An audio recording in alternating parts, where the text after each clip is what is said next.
I'm here with Andy Paisley, putting coach to the stars of Lee Westwood, Dean Burmester and Scotty Vincent, who just happened to be dominating the putting this week.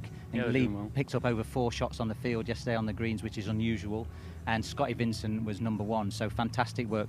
What have you been doing differently here? These are unbelievable greens. They're big, they're fast and they're slopey. Have you had to adapt what you've done this week? Yeah, I think every tournament represents and gives a different challenge. The greens are close to 13 on the stump. They're big greens, there's lots of undulations, so that definitely puts an emphasis on green reading and speed. So it doesn't matter how good your stroke is, if you've got a perfect stroke but you're not reading the green properly and you're not matching your speed to that read, then you're going to struggle. So that is a huge part of preparation this week, and that's something I've definitely focused on with my players. Well, I'm going to focus on that now. I'm going to try and read this. We've got a 10-foot putt, slightly downhill, left to right. Yeah. They're quick, so I need to adapt. But my green reading process, and you can pick me up if I'm going wrong. Yeah, you talk me through your process, and we can give you some feedback. I'm going to essentially, as soon as I got the ball down, I'm going to walk down this line and start to feel with my feet what's happening. It's not aim point for me. It's kind of just my experience working of figuring out the contours. But I'm always going to try and find the dominant line and the dominant read, which I feel is always below the hole. So that's going to override my other feels, which on this putt is here. So I'm looking at where the ball is going to come into the hole, and I think this is probably maybe a cup of break left to right, somewhere start line of somewhere here. But I'm going to kind of verify that as I come back with my feet again, and maybe another step if I need to.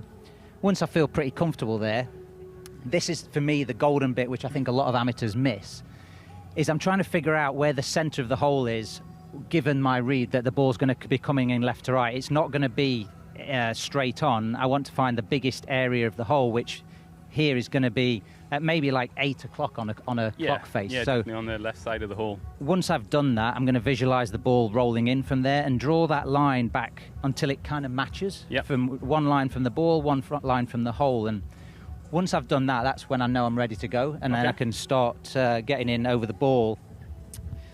And from here, I'm doing the same kind of thing, continually trace that line. And again, this is something that I've learned over the years and I've figured out through trial and error. But as that line comes back in my mind, I need to start my stroke as fast as possible before the eyes get back, because it gives me the least amount of time to think and react. So you're not overthinking it whilst you're over the ball too much. 100%. So I'm going to have to hold the mic here, so it's one-handed. No, you've got an excuse if you miss it now. It's pretty quick. So I'm going left to right, about a cup. I'm going to trace my eyes back down this line and start the stroke. It's pretty simple, right? That's pretty good. So first take. So what do you see, if I was coming to you for a lesson, what do you see in that process? And is there anything, does everybody read the green like I did? Or what do your guys do? I think there's lots of different ways to read greens, but ultimately, however you read a green, I think the most important aspect for me as a coach is to give you feedback to know if you're doing it correctly or not. So I've got lots of different ways which I can measure that with my players. I've got the most advanced way, things like kind of put view X glasses which map the green, and they will give you a visual of a star line and the curve. So it's an amazing visual for the players. And that's showing all the contour lines on the greens. That would show the start line and the curve of the putt, so the player can calibrate to that. I'll also use this roller, which we can, if you said that was a cup out, we could aim that a cup out and roll a ball down, and that would guarantee the ball starting on the line that you said, and then we can see if that's enough break or not. I like that. That for me, I really improved my green reading by using that, by reading it like I just did, putting that down and rolling the ball to see if it was actually going the same way. And I think one of the drills that I used for a while was actually not hitting any putts, but I'd spend half an hour with that, going around reading them and just trying to hold putts. And it was quite fascinating to see how differently it can be. Yeah, I do that a lot with my players. I think it's a really, it's a great visual. But I think ultimately we've got to be able to transfer it into, we can't always use these fancy gadgets, we've got to be able to put it into real life that anyone can do, amateurs can do at home. So one of my favourite drills is just to simply get 2 ball markers. And you said when you were over the putt there, you would visualise a line coming to the hole. So if you stand over the ball there, Ollie, and you just show me where on the green would you want the ball to roll over? Just a fraction right of there would be. If I think if that rolled over there, that's going to go in. Okay, so if that's the point that you see the ball rolling over, I'm just going to create a little gate. I don't want it to be too small, probably about 6 to 8 inches. So there's a little corridor of where you think the ball's going to roll. So essentially, if you roll the ball over your point and it completely missed the hole, the feedback you're getting is that the read you saw wasn't correct.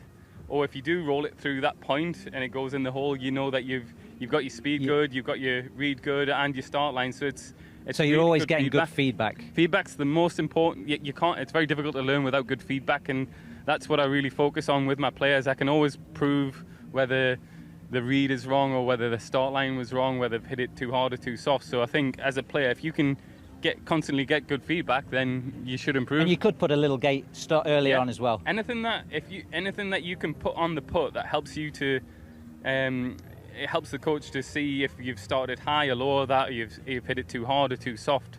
That you find with great players especially, and that my work is almost done. Then they have the feedback for themselves and they will self-correct. Amateurs at home might need a little bit more help, but essentially, if you've got a simple way of testing what you see is correct. And I said this to a player the other day, there's so much to think of in putting, but to break putting down in its simplest form, if you can identify where you want the ball to go and hit it on that point at the speed you want, then you will put well. So with whatever stroke, that is the job of being a good putter. Roll it on the spot that you want at the speed that you want. Perfect.